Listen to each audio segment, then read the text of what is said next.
Am I the a-hole for telling my sister to stop acting as if my fiancé were her son's dad?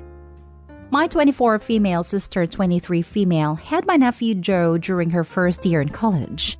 The father is absent in his life and only pays child support. She has always hated the idea of my nephew growing without a father figure, and since our only brother is 17 and our dad passed away 10 years ago, she dated recklessly for a while and introduced him to a bunch of dudes.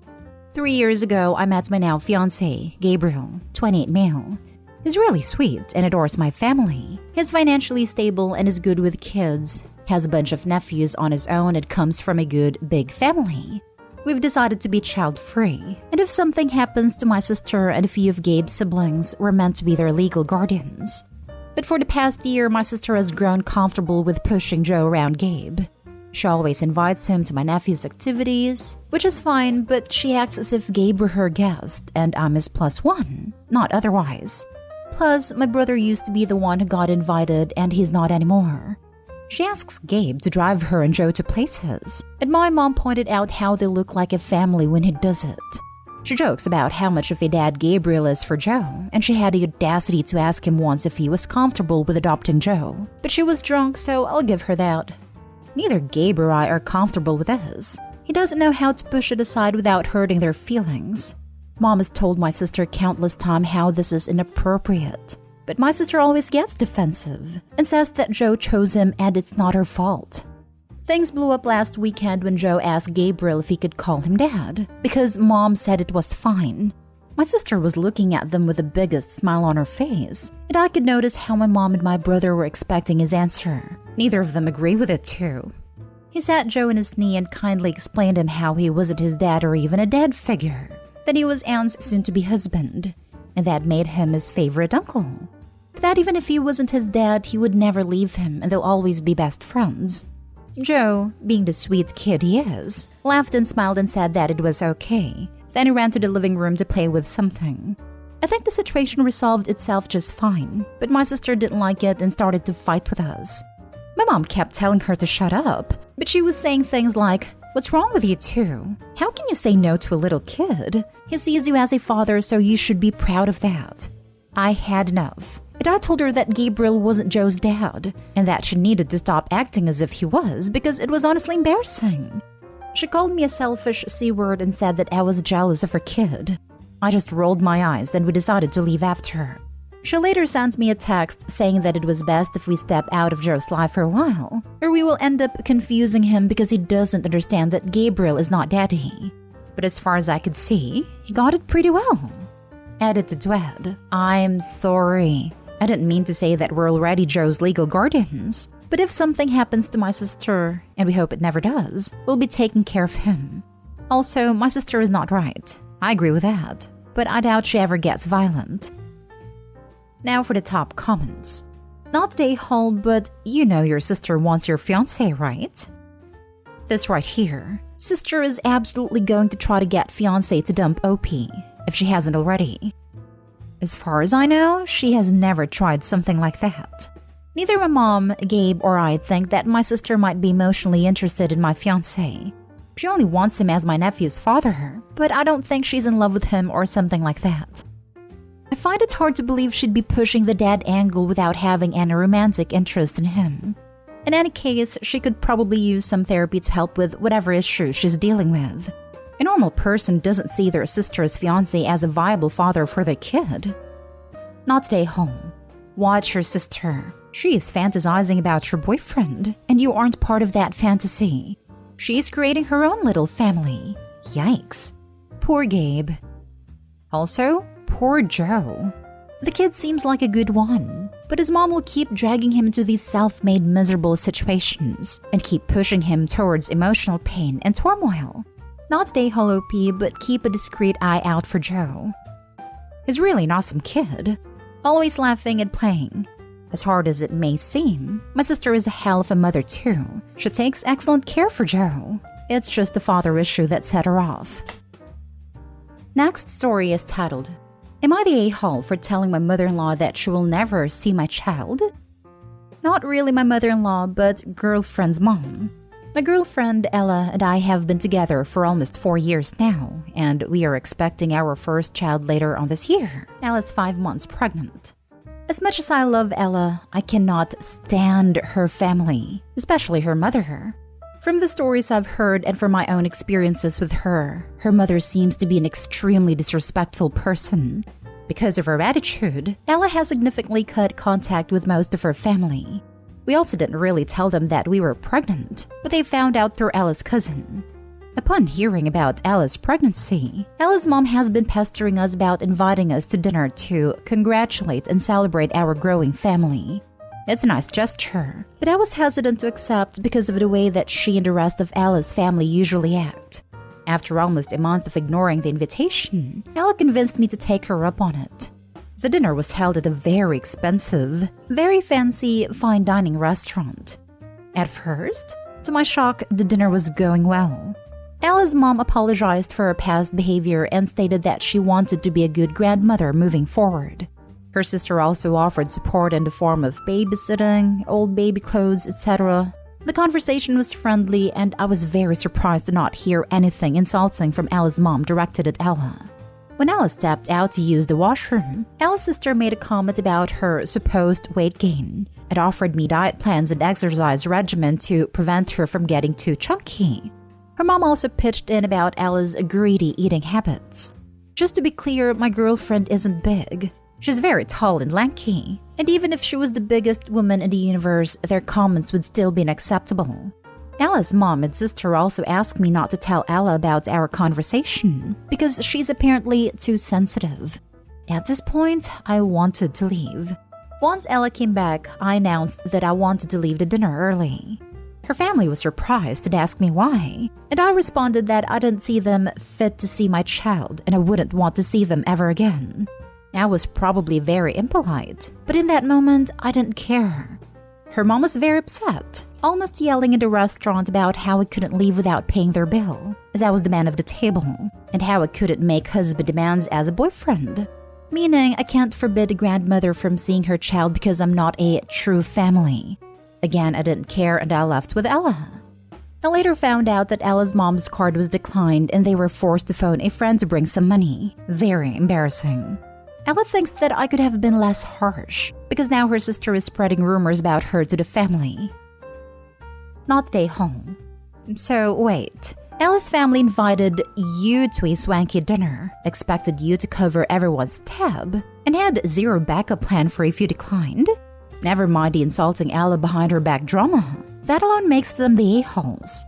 Continue to ignore them and focus on getting Ella on the same page with you about what role they're going to be allowed to have in the kid's life and how to draw boundaries, because it doesn't sound like she fully realizes how messed up this all is yet. I think the saddest part about this whole situation is that Ella didn't really react after I told her what they had said about her.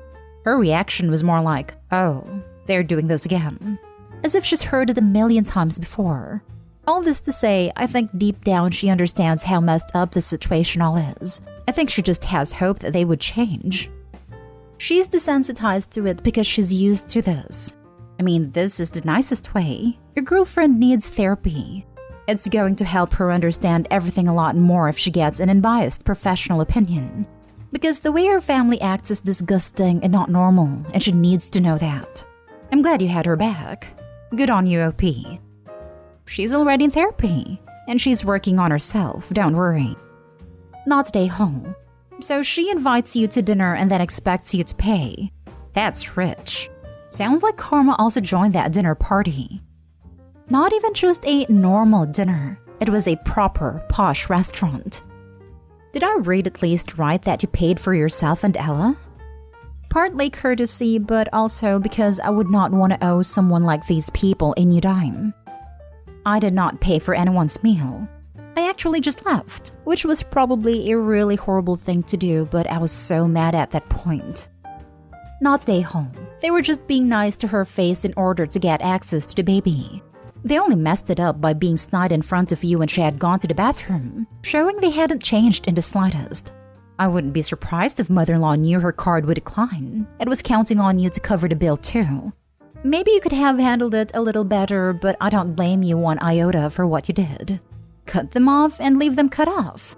You can't really control what they say about Ella. Anyone with half an ounce of sense will realize it's all BS though. Congratulations on your upcoming arrival, and good luck. Next story. Am I the a-hole for refusing to pay my brother-in-law for babysitting my daughter? I, 34 male, have a 5-year-old daughter. My wife is deceased and my in-laws are my only supporters. Some days ago, I had an appointment with a dentist, and the babysitter who was supposed to watch my daughter called and canceled. I didn't know what to do, so I called my brother-in-law asking if he was willing to watch his niece till I get back from the appointment. He said he wasn't sure since he had a couple of tutoring sessions to get done. I told him to skip and I dropped my daughter off at his apartment then left. When I came back to pick her up in the evening, brother-in-law asked me to pay him for watching my daughter for 4 hours. I was taken aback and asked if he was serious. He reminded me that he had 2 tutoring sessions that he had to cancel last minute. And since I pushed him to stay with my daughter and watch her, then I need to pay him. I refused and said he was being somewhat greedy and an opportunist to even think sitting his niece would grant him easy money. He said it wasn't easy money but time wasted in his very busy schedule. We had an argument and I left with my daughter.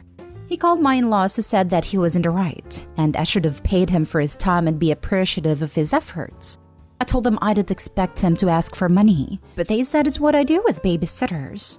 Well, yes, but he's family, and last thing I expect from him is to ask for money for staying with his niece.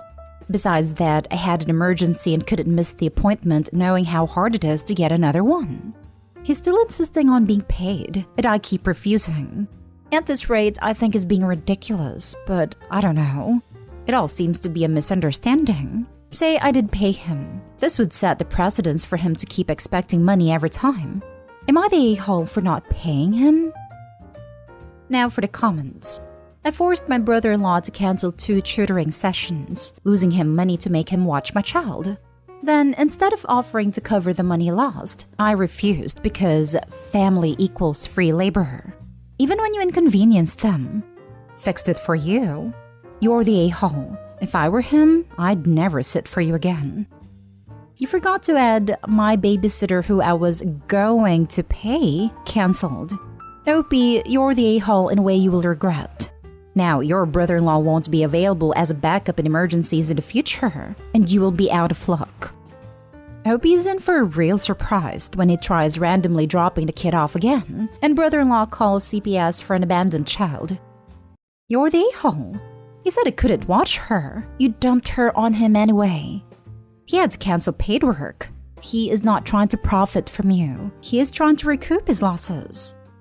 Accusing the brother-in-law of being greedy and opportunist, when this man is out here trying to force other people to miss out on work and provide him free labor. Yikes, you're the a-hole. You're the a-hole. You lost me when he told you he had to tutor and you told him to skip that. Like what? Now, I never charged for babysitting my family, but I also would not have tolerated someone telling me to change my plans last minute to accommodate their emergency. Now for the last story. Am I the a-hole for saying I told you so when my wife got banned from seeing our grandson?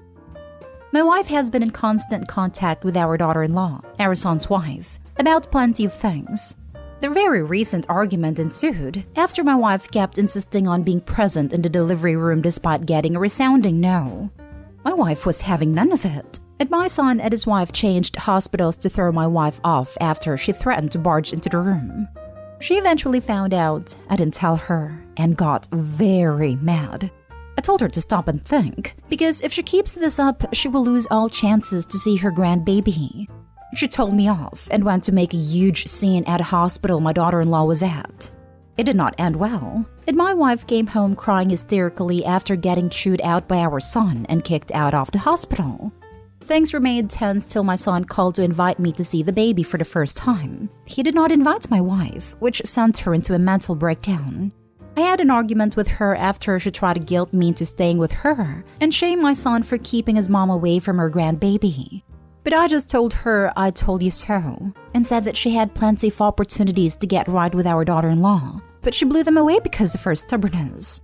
She started yelling about how unsupportive and cruel I was, just like our son to be siding against her instead of defending her, and staying home with her when our son banned her from meeting our grandbaby. I went anyway, and she kept arguing about me taking the wrong side instead of defending her. I feel bad for her, but at the same time, I think that she was being irrational and made this a competition, despite knowing how our son and his wife felt about her behavior.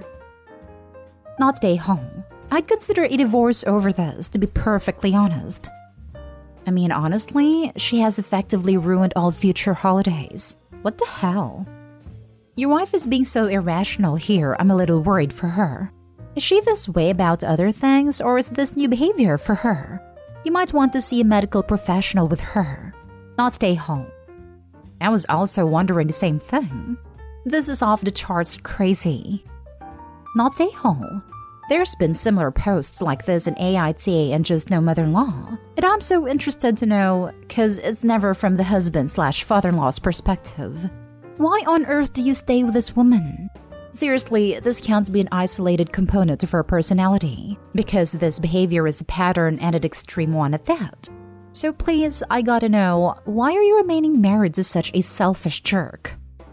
Money, most likely. The older we get, the more difficult it is to divorce. Unless you've saved enough money for both parties to go separate ways, it can cause a financial blow to split your 401k and any other retirement savings in half. Sometimes it's easier to live with a certain amount of crazy, provided it isn't abusive, than to lose one's financial stability at an age where you don't have enough time to rebuild. Not stay home. I actually want to say thank you, because there are many husbands who would have thought that having their wives back meant going along with her badass crazy, and you are an example of how that simply isn't the case. Your wife is abusive to your daughter-in-law, and you refuse to play a part in that, so thank you. You raised your son well, because he had his wife's back when she was in a vulnerable position, and you had your wife's back by telling her she was being an a-hole when she needed to hear it, even though it didn't make a difference. Bravo, OP!